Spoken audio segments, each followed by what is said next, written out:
they're not really training mixed martial arts, in my opinion. I feel like they're just kind of street brawlers.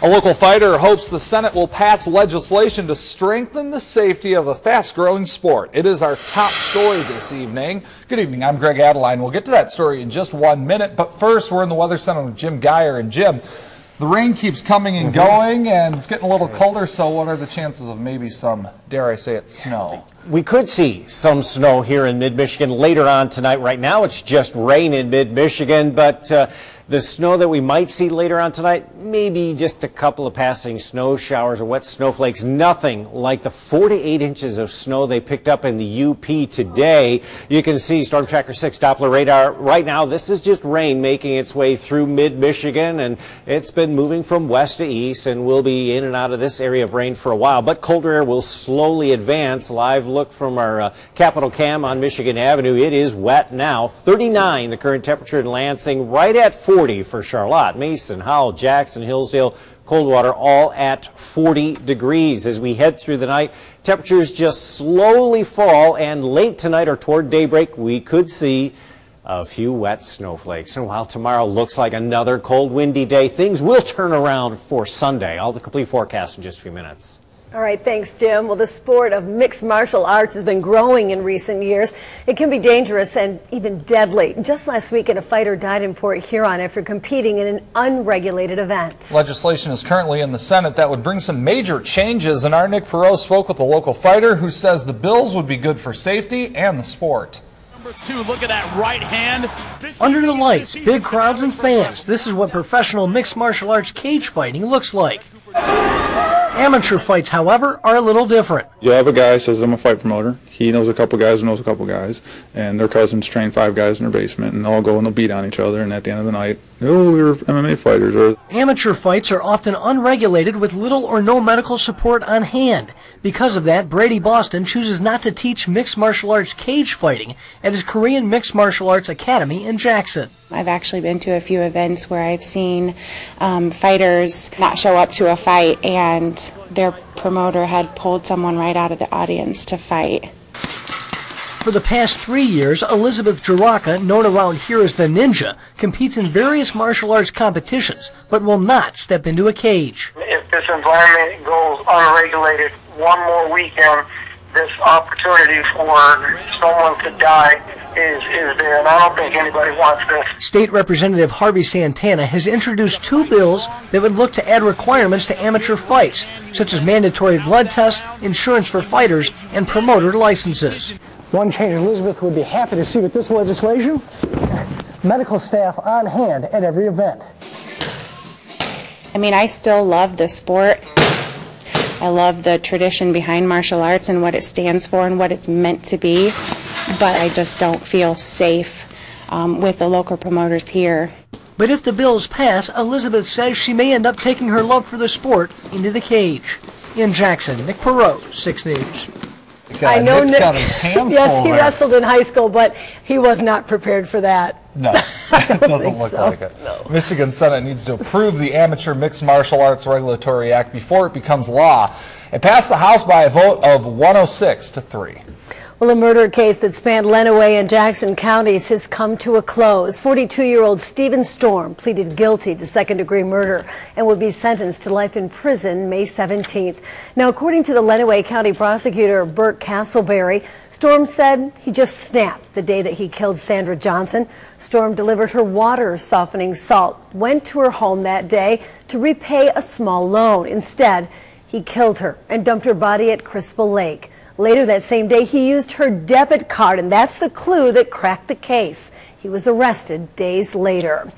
A local police officer accused of abusing his now ex-wife took the witness stand today. Jeff Smith, a sergeant with the Eaton Rapids Police Department, told the jury he and his then-wife Leslie Gill got into a fight at the Meridian Township home last July. Gill also took the stand. She testified that Smith was angry and whipped her around as she tried to enter their home. She received multiple bruises. Smith says he did not attack Gill at all and that it really was the other way around. She began to push me. She began to punch me in the back of the head. And as I was trying to open the door, I turned around and I put my hand out. I told her to stop.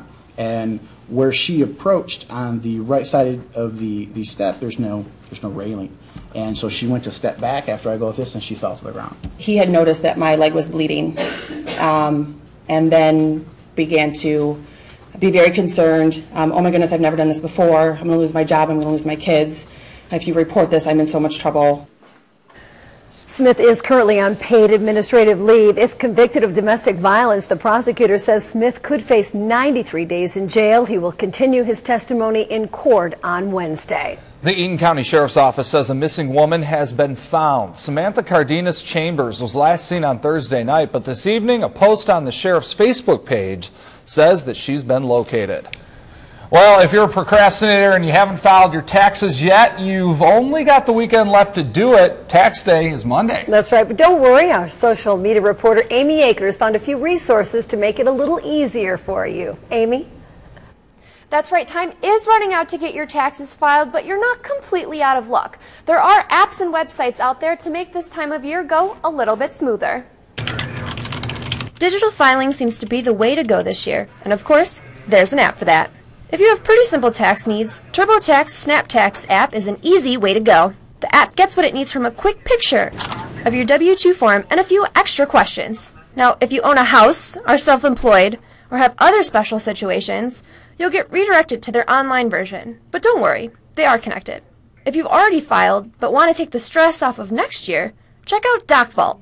It helps get you organized by scanning and storing all those important documents, like receipts and invoices. They offer free online storage, which also automatically syncs with TaxAct Online. And finally, if your taxes are already filed and you're trying to track down your refund, the IRS has an easy solution, the Where's My Refund page. You put in your Social Security number, filing status, and how much your refund was for. The site will tell you where it is in the filing process and when that money will hit your pocket. All of these apps and websites are completely free to use, but it will cost you $25 to file with TurboTax. Both apps are also available for Android and Apple products. Now remember, the IRS says it usually takes 3 weeks to get your refund back. If you'd like more information, head to our website, WLNS.com. We've got all the links for you there. Back to you. Thanks, Amy. Good advice. Yeah, absolutely. I've already got my refund spent. Oh, my God. You're way ahead of the game. Mine just got mailed in, so I'm close. There we go. Here's Jim McGuire with your extended forecast. Now, your Storm Tracker 6 forecast. Brought to you by your local independent auto owners insurance agents. The No Problem people. I think Uncle Sam already spent mine. As we go through the nighttime hours, we'll be in and out of some rain the first part, and then we might see enough cold air move in that, yeah, we could see some wet snowflakes. Live look now from the Capitol Cam looking at Michigan Avenue. It's wet out there. It's chilly and a little bit breezy too. Checking in with Jackson, however, this intersection right by Allegiance Health, nothing here yet other than just a little sprinkle activity, some drizzle, but you'll see some rain showers too as we show you the Great Lakes region. There's the snow through the UP in northern lower Michigan. Again, a widespread 4 to 8 inches of snow fell across the UP around here.